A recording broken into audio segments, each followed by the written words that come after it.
Hello dear students, आज हम class 11 शुरू करने वाले हैं। इसमें सबसे पहले हम इंट्रोडक्शन के बारे में इसके डिस्कस करते हैं कि केमिस्ट्री आज हम डिस्कस करेंगे। केमिस्ट्री क्या होता है, केमिस्ट्री की कितने पार्ट्स होते हैं और कौन कौन से चैप्टर्स आपको क्लास 11 में पढ़ना है। देखिए, यदि हम बात करें केमिस्ट्री की तो केमिस्ट्री को हम हिंदी में बोलते हैं रसायन शास्त्र, या कहीं कहीं इसी को लिखा जाता है रसायन विज्ञान। ठीक है, यदि हम इसकी बात करें केमिस्ट्री होता क्या है तो सिंपली हम कह सकते हैं it is the branch of science in which study about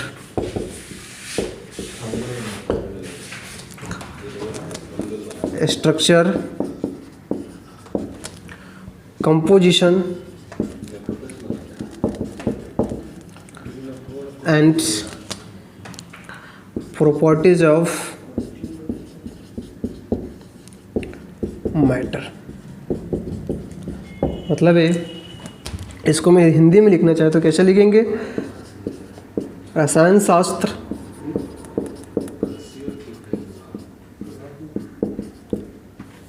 विज्ञान की वैसी शाखा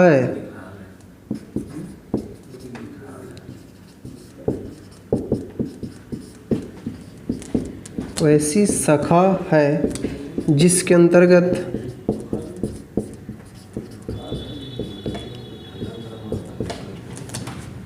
पदार्थ के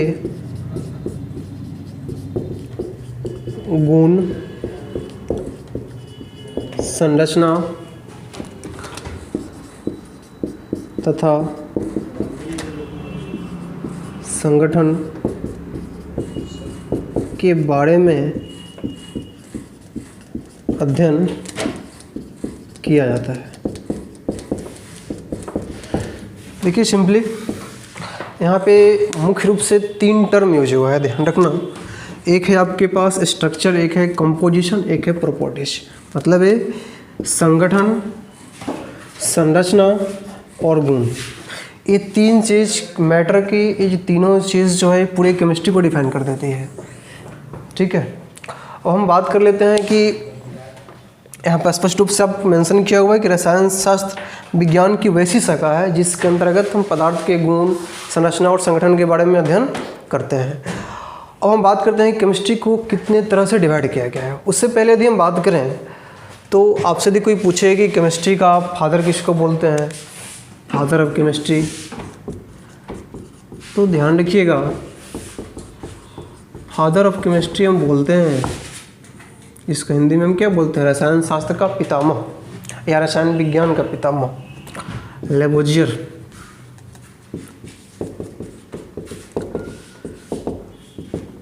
ठीक है, जो आपका केमिस्ट्री है वह मुख्य रूप से 3 टाइप का होता है। एक फिजिकल, एक आपका ऑर्गेनिक और तीसरा आपका इनऑर्गेनिक, यानी कि भौतिक, कार्बनिक और अकार्बनिक। हालांकि और अच्छा से कहना चाहें तो केमिस्ट्री के बहुत सारे ब्रांच होते हैं, जैसे कि फिजिकल, इनऑर्गेनिक, ऑर्गेनिक। तो वही इसके अलावा कि फिर बायो और ऑर्गेनिक भी होता है, बायो इनऑर्गेनिक भी होता है, ऑर्गेनो मेटालिक केमिस्ट्री भी होता है। तो खैर हम लोग वहाँ नहीं जाएंगे, वो थोड़ा सा हम लोग ऊपर चले गए। क्लास 11th की बात करें हम simply on the basis of 11th and 12th, तो केमिस्ट्री का 3 पार्ट होता है। इसको 3 तरह के कैटेगराइज किया गया है। पहले को बोलते हैं हम फिजिकल केमिस्ट्री। पहले वो क्या बोलते हैं हम? Physical chemistry. दूसरे को हम बोलते हैं इनऑर्गेनिक केमिस्ट्री, इनऑर्गेनिक केमिस्ट्री। और तीसरे को बोलते हैं हम ऑर्गेनिक केमिस्ट्री, ऑर्गेनिक केमिस्ट्री। तो देखो, यहाँ पर जो 3 वर्ड है ना, यही पूरे केमिस्ट्री को डिफाइन करता है, स्ट्रक्चर, कंपोजिशन और प्रॉपर्टीज। तो आप देख रहे हैं कि जो फिजिकल केमिस्ट्री है ना, जिसको हम हिंदी में क्या बोलेंगे, भौतिक रसायन, भौतिक रसायन। इनऑर्गेनिक केमिस्ट्री जिसको हिंदी में हम क्या बोलेंगे, अकार्बनिक रसायन। और ऑर्गेनिक केमिस्ट्री जिसको हम हिंदी में बोलते हैं कार्बनिक रसायन। कार्बनिक रसायन। देखिए फिजिकल केमिस्ट्री में हम बात करेंगे प्रॉपर्टीज की, किसी भी मैटर का क्या गुण होता है, किस तरह का गुण होता है। गुण भी दो तरह से होते हैं, एक आपका रासायनिक गुण और एक आपका भौतिक गुण। इस सभी की बात फिजिकल केमिस्ट्री में हम करेंगे। इनऑर्गेनिक में हम बात करते हैं कंपोजिशन की,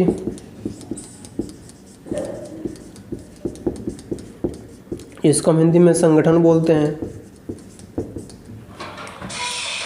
ठीक है। ऑर्गेनिक में बात करें तो इसमें बात करेंगे मैटर के स्ट्रक्चर की, जिसको हम हिंदी में बोलते हैं संरचना। तो यहाँ पे 3 वर्ड है, एक स्ट्रक्चर, कंपोजिशन, प्रॉपर्टीज। तो जैसे हम बात करें फिजिकल केमिस्ट्री समझना, तो वहाँ पे पदार्थ के गुण के बारे में अध्ययन होने वाला है। जैसे हम कहें इनऑर्गेनिक केमिस्ट्री यानी कि अकार्बनिक रसायन, तो वहाँ पर आपका पदार्थ के संगठन के बारे में अध्ययन होने वाला है।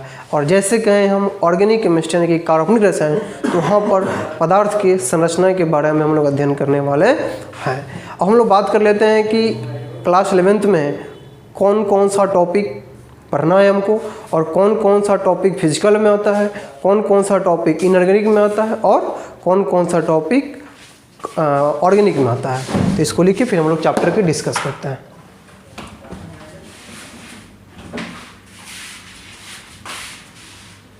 चलिए, तो हम बात कर रहे हैं फिजिकल, इनऑर्गेनिक और ऑर्गेनिक के चैप्टर वाइज की।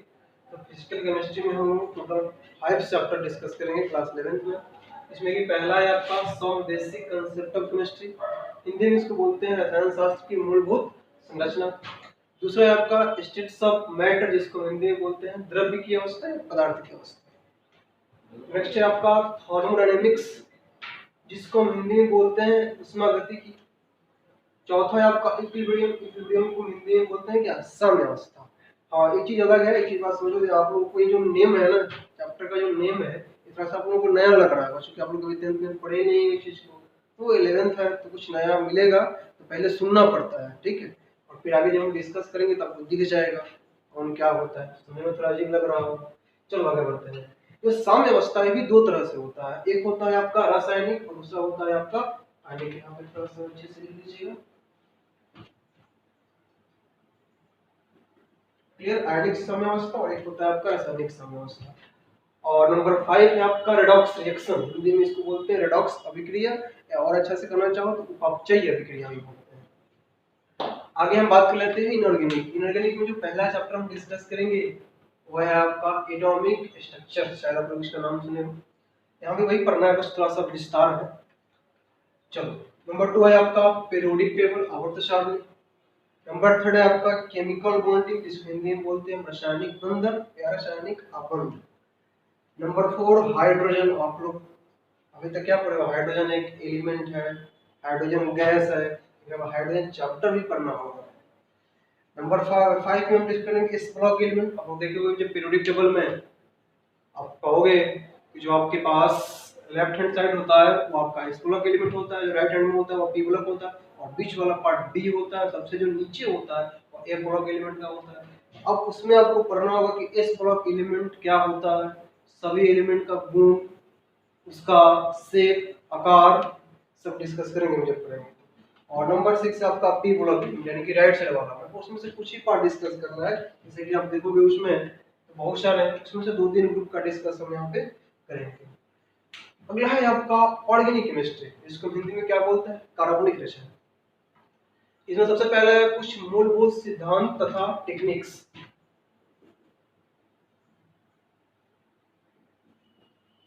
ठीक है।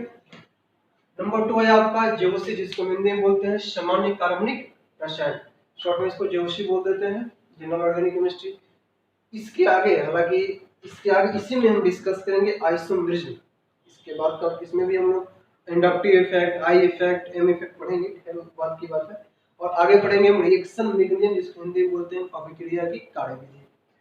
नंबर 3 है आपका हाइड्रोकार्बन, हिंदी में भी हाइड्रोकार्बन ही बोलते हैं, जिसमें हाइड्रोजन और कार्बन। और नंबर 4 है लास्ट इन्वायरमेंटल केमिस्ट्री, जिसको हिंदी में बोलते हैं पर्यावरण रसायन। तो ये रहा आपका पूरे फिजिकल में कौन सा चैप्टर, इनऑर्गेनिक में कौन सा चैप्टर, ऑर्गेनिक में कौन सा चैप्टर का ये रहा आपका इसका डिस्कशन। यदि आपसे मान लो कोई पूछे, ध्यान रखना, कोई आपसे पूछे कि फिजिकल केमिस्ट्री का फादर किसको बोलते हैं, जैसे कि ओवरऑल केमिस्ट्री बोले तो लेवोजियर साहब हो गए।